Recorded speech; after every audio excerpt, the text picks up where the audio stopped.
Hi, everybody.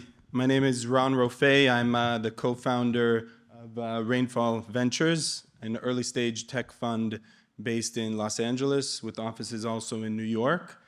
I came here especially for Ischar and his family, the Shai family. Thank you very much, guys, for the honor to be here. And our blessings are with your family for strength and a lot of only good times and purpose ahead from what you've experienced. When Ischar spoke to me about the Next October initiative, it was a no-brainer immediately. One, because we're taught in Israel that in any dark moment we have to find the light in it, and it should only make us stronger. And I very much believe that resilience is a part of the Israeli culture. And also, on top of that, I've always believed in the Israel economy. It's where I started my career, and over the years, through Rainfall Ventures, I've been investing more and more in Israel. I think the startup economy there is incredible and will only get stronger over time. And there really is something about the resilience of Israel that makes it a great place to invest and start companies. I'll share just a short story of two of the founders we work with. We're investors in a company called Brain Games. For 4 years, it's a team that used to work at Playtika, and they quit and started a new company making games online. And for 4 years, they couldn't get any traction. And about 4 months ago, they actually started to see some market validation and started seeing some real numbers.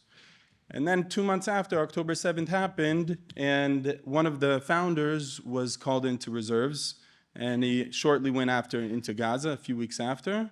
And I was speaking to him on WhatsApp and speaking to him on the phone, and then one day the company came up. And I said, how do you feel, after 4 years of fighting for the company, all of a sudden you're getting traction and now you're in Gaza. How does that feel to you? And he said to me, his name is Tomer, his co-founder's name is Avi. He said to me, Ron, we made a deal, me and Avi. I'm going to fight to save the country. He's going to fight to save the company. And to me, as an entrepreneur and now an investor, I think that's the most important thing about entrepreneurship, the resilience and the willing to fight for your company and to have a greater purpose around that. And that's how I've always based my investments with Rainfall.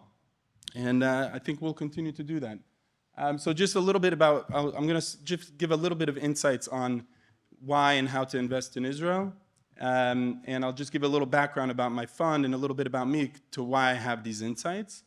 But I started Rainfall in 2011. We're an early stage fund, and we're committed to just working with founders that know a problem in an industry very well and are looking to really change that industry. So thank God, for example, we're early investors in Robinhood in America, and in Israel, we're investors in Papaya Gaming, which is one of the leading game companies coming out of Israel right now. A little bit about myself. I grew up in the US and then I lived in Israel. When I was in Israel, I was fortunate to be in the army in Mamram, one of the tech units.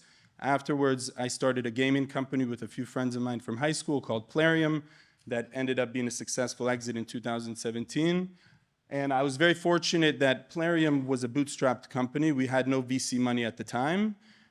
But my other peers that were working on startups, they had VC money, so I kind of learned how VCs work in Israel through a different lens. And then when I moved to New York, I saw an opportunity to have a more founder-led approach with my experience to invest in companies that has worked really well, and I started to apply that when I started to invest in Israel. And this has kind of been the approach.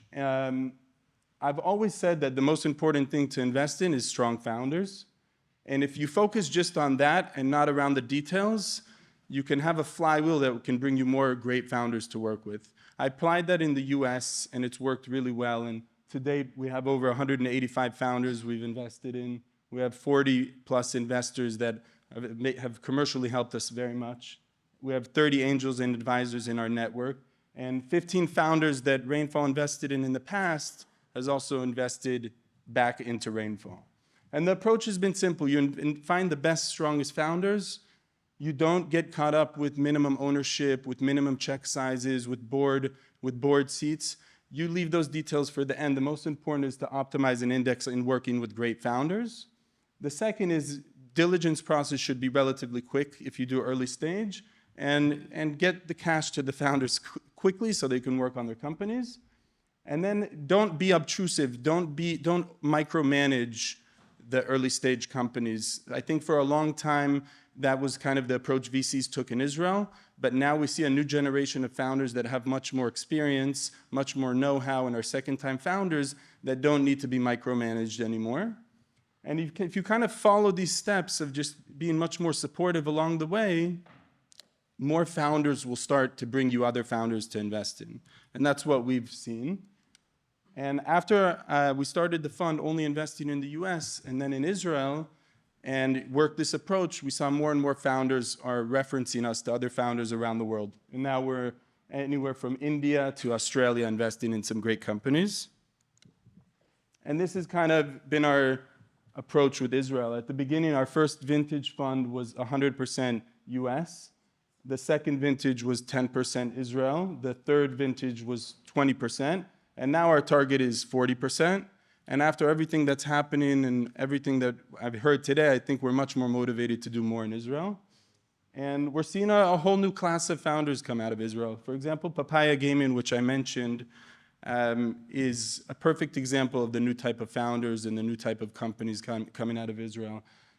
They raised a seed round in 2020 and have focused on profitability and having a very solid franchise, and are now approaching about $500 million in annual revenue, EBITDA positive, and have gone so far as to distribute dividends to the investors the last few quarters so they can focus on a big win and continue to build value instead of sell early. Many, many years ago in Israel, they used to sell companies as a product instead of building companies, and now we're seeing companies like Papaya Gaming really want to be category leaders. And then I'll finish off with a few insights. So like I mentioned, I think resetting expectations is very important. So for a long time, as I said, founders would sell their companies earlier to bigger conglomerates outside of Israel. But now all those second-time founders are back in the market, starting new companies and sharing resources after working at Microsoft or Facebook or Google when they sold their companies to them. So I think it's about resetting expectations and being very supportive and indicating to the founders that you invest in and knowing that you need to be patient and have long-term expectations that these could be category leader companies. So Israel's transitioning away from building products to building products and then companies around those products. The second is just to continue to be supportive and not intrude in the operations of the founders, because we've really learned that the best founders don't need the direction of the investors, they just need the support. We've always followed the approach that if you need to help your founders too much day to day, it's better not to invest in them. And we think the Israelis have the confidence to keep building incredible companies. And then third is think strategically. I think a lot of the people in the room and a lot of investors in the US have good relationships and good resources, so I think it's about bridging the gap for Israeli founders for what they don't have in Israel. If it's biz dev opportunities or partnerships or access to more money, for example, I think is very helpful to Israeli founders. And then lastly, it's about continuing to create access for Israeli founders. You know, we've seen that Israeli founders are resilient, which is the most important. They're very smart and very ambitious, and also clearly very, very much great at technology. You know, some of the most important things that run our lives are built by Israelis. So all they need is access to more money. The moment they have access to more money, it'll fuel the Israeli economy more, it'll get more resources, and will continue to flourish, and there'll be opportunities to do great things coming out of Israel. And then just lastly, I just want to say that the Jewish people and the Israeli people, we have a light to us. And it's something that no matter what, it's never going to be distinguished. And no matter which enemy comes to Israel to take us down, we're only going to come out stronger than ever. And that's why I think the Next October initiative is super critical for us, and it's really going to make Israel flourish in many ways. Thank you very much.